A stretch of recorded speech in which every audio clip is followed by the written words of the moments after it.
Today we Chechens gathered in front of the terrorist embassy of Russia with demands to stop the killing and persecution of Chechen political refugees in Europe.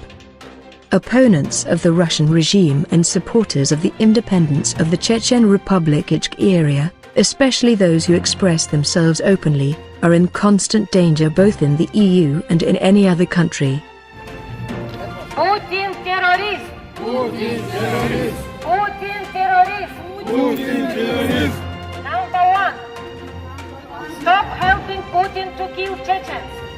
Putin ist ein Kriegsverbrecher. Putin ist ein Kriegsverbrecher. Putin ist ein Kriegsverbrecher. Putin ist ein Kriegsverbrecher.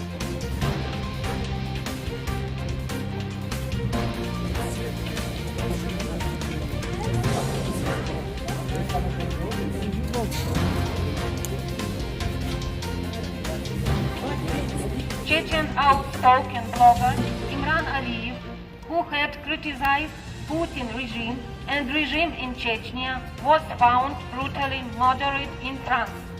The reason why we are gathered here in front of the Russian embassy in protest is to stop political persecution and murder of Chechen people in Europe. Our safety in our hands. I ask you to put aside fear and come out and convey our problem. This is not the first time that political refugees are killed in Europe. Political refugees are not protected. We are killed for Russian money on the orders of Putin. The war has not ended for the Chechens today. Chechens are being killed in Europe. The theater of operation to Europe and persecution and murder continues here. How long will the Russian special services around the world kill us with impunity and for what? Thank you.